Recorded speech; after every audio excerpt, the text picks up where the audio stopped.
प्रदेश और उत्तर प्रदेश सरकार आज से अपने अपने मजदूरों को वापस लाएगी।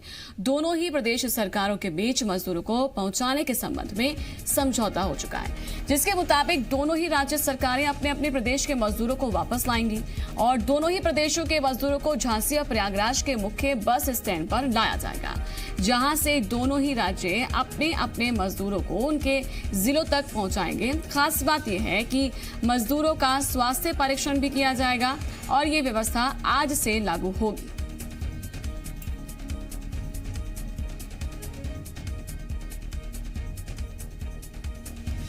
ज्यादा जानकारी के साथ शैलेंद्र हमारे साथ लाइव बने हुए हैं। शैलेंद्र, प्रवासी मजदूरों पर वैसे ही लॉकडाउन की इतनी मार थी, अब ये फैसला बहुत महत्वपूर्ण उनके लिए, क्योंकि अब अपने कम से कम गृह जिले में वो पहुंच जाएं और उनको मदद मिलना बहुत जरूरी था, इसीलिए बहुत महत्वपूर्ण है आज।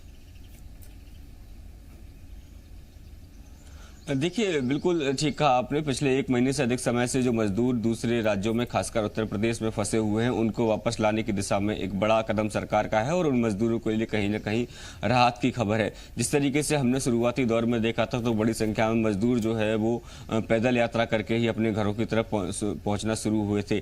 बाद में जो सरकारें थी, स्थानीय सरकार, उन्होंने सख्ती दिखाई और किसी भी मजदूर को जो जहाँ है वहीं रहने के निर्देश दिए। इसके साथ ही प्रदेश के मुखिया शिवराज सिंह चौहान ने न केवल उत्तर प्रदेश बल्कि अन्य राज्यों के मुख्यमंत्रियों से फोन पर बात की थी, पत्र भी लिखा था और उनको सबको ये निर्देश दिए थे कि उनके मध्य प्रदेश के जितने भी मजदूर उनके इलाके में रह रहे हैं, सभी मजदूरों को रहने और खाने की व्यवस्था की जाए। उसका जो भी खर्चा होगा वो मध्य प्रदेश सरकार वहन करेगी। बाद में मध्य प्रदेश सरकार ने सभी मजदूरों के खाते में, जो चिन्हित मजदूर थे उनके खाते में 1,000 रुपये भी डाले थे, ताकि वो लोग जहाँ भी हैं वहाँ पर अपने राशन पानी का खर्चा उठा सकें। लेकिन चूंकि 40 दिन के लगभग का समय हो चुका था, यही कारण है कि मजदूर भी जो है लगातार उनके परिवार के लोग ये गुहार लगा रहे थे कि उन्हें मध्य प्रदेश अपने घर वापस आना है। इसके साथ ही जिस तरीके से कोटा से कुछ दिन पहले जो बच्चे हैं उनको मध्य प्रदेश वापस लाया गया, तो सवाल विपक्ष ये भी खड़ा कर रहा था कि जब बच्चों को वापस लाया सकता है, स्टूडेंट्स को वापस लाया सकता है, तो जो अपने मजदूर बाहर दूसरे राज्यों में फंसे हुए उनको क्यों नहीं लाया जाता है। तो यही कारण है कि मध्य प्रदेश सरकार और उत्तर प्रदेश सरकार के बीच में अब यह करार हुआ है कि एक दूसरे के राज्यों के जो जितने भी मजदूर मध्य प्रदेश या उत्तर प्रदेश के विभिन्न जिलों में फंसे हुए हैं, उन सबको अपने प्रदेश वापस भेजा जाएगा।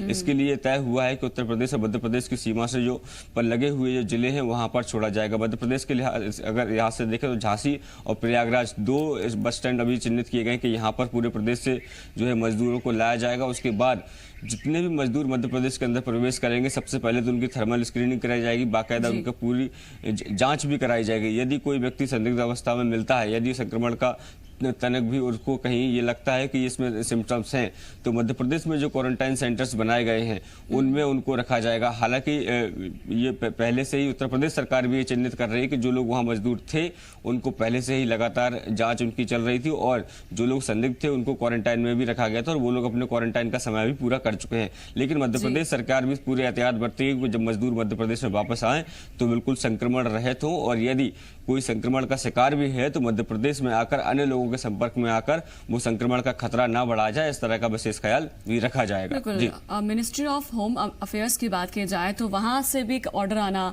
कि जो दूसरे राज्यों में फंसे हुए मजदूर हैं, लोग हैं, उनकी वापसी हो, उसके तहत भी काफी महत्वपूर्ण है, क्योंकि वहां से भी अब एक तरह से हरी झंडी मिल गई।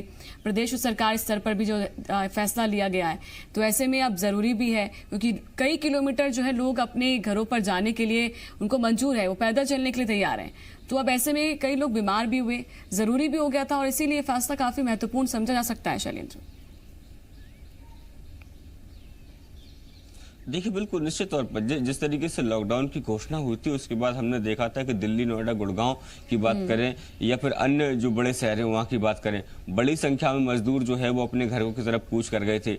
ये बात सही है कि उस दौरान कई मजदूर जो है वो बीमार भी हुए, कई कुछ लोगों की जान भी चली गई और बहुत सारी खबरें इस तरह की आई कि उनको खाने पीने को सामान नहीं मिल रहा है। इसके अलावा जिस शहर में वो रुकना चाहते हैं वहाँ रुकने नहीं देता है स्थानीय प्रशासन, और कई स्थितियाँ तो ऐसी आई कि जब मजदूर दिल्ली दिल्ली से पैदल चलकर राजस्थान होते हुए धौलपुर पहुंचे, लेकिन मध्य प्रदेश की सीमा में उनको प्रवेश नहीं दिया गया, क्योंकि कोई भी प्रदेश सरकार ये नहीं चाहती थी कि बिना किसी जांच के मजदूर उनके प्रदेश में अंदर आए।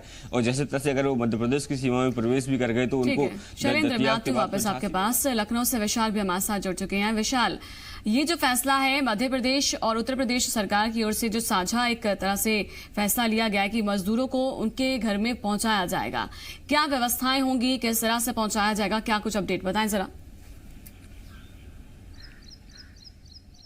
देखिए, आज तमाम जो मजदूर हैं वो मध्य प्रदेश से चलकर प्रयागराज और झांसी पहुंचेंगे। इसकी तैयारी कर ली गई है। ख़ास तौर से अगर देखा जाए तो यूपी सरकार की तरफ से पहले ही तैयारी की गई थी कि तमाम जो अन्य राज्य हैं वहाँ से मजदूर जो उत्तर प्रदेश के रहने वाले हैं, फंसे हैं, उनको वापस लाया जाए। इसी कड़ी में ये जो एक बड़ा करार जो है ये मध्य प्रदेश और उत्तर प्रदेश के बीच में, यहाँ के जो मजदूर हैं वो वहाँ पर फंसे हुए हैं। इसके साथ साथ जो मध्य प्रदेश के तमाम मजदूर उत्तर प्रदेश के तमाम जिलों में फंसे हैं उनको भी वापस भेजने की कवायद चल रही है। इसके साथ साथ जो सबसे अहम बात है वो ये है कि उत्तर प्रदेश में जब मजदूर आएंगे तो उसके बाद उनको सबसे पहले क्वारंटाइन सेंटर में रखा जाएगा, उनका मेडिकल चेकअप होगा और वो फिट पाए जाने के बाद उनको वापस उनके घरों पर भेजा जाएगा।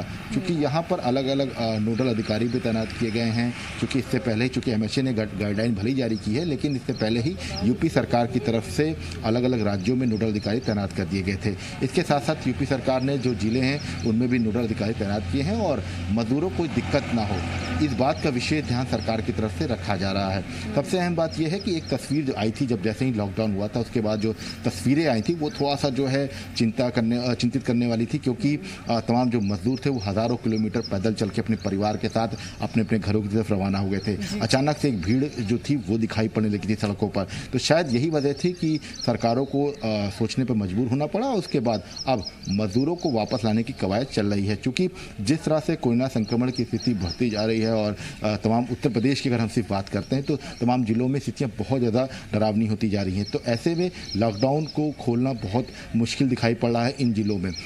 तो इसी वजह से शायद मजदूरों को वापस लाने की कवायद की जा रही है कि मजदूर अपने घरों पर पहुंचेंगे तो शायद उनको मनरेगा के तहत या तमाम और योजनाओं के तहत रोजगार अपने घर पर ही मिल जाएगा और संक्रमण फैलने का डर जो है वो कम होगा। क्योंकि अन्य राज्यों से जो मजदूर आएंगे उनके लिए विशेष तौर पर जो जिला प्रशासन होगा उत्तर प्रदेश का वो विशेष इंतजाम रखेगा। क्वारंटाइन सेंटर में किसी तरह से कोई मजदूरों को दिक्कत ना हो, खाने पीने की व्यवस्था हो। क्योंकि इससे पहले भी यूपी सरकार ने अलग अलग जिलों में कम्युनिटी किचन खोला था ताकि तमाम जो मजदूर हैं उन सबको खाना मिल सके। जब ये स्थिति आई थी कि अचानक से दिल्ली, नोएडा, गाजियाबाद से जो मजदूर चलकर पैदल ही जाने लगे थे, तब उसके बाद अचानक से सरकार ने एक बड़ा फैसला लिया था। अब चूंकि मध्य प्रदेश से भी मजदूर आ रहे हैं तो ऐसे में अचानक से भीड़ आ रही है मजदूरों की। रोज कमाते हैं, रोज खाते हैं, कोई और दूसरा चारा भी नहीं है, इसीलिए ये लोग अपने घर जाना चाहते हैं। अगर यहाँ रहेंगे भी तो कहाँ से किराया देंगे, किरायों के मकान में रहते हैं, तो संकट इनके सामने था भी, इसीलिए मजबूर भी थे। कई किलोमीटर चलने से भी ये लोग गुरेज नहीं कर रहे थे। शुक्रिया आपका विशाल, और शैलेंद्र आपका भी शुक्रिया। ये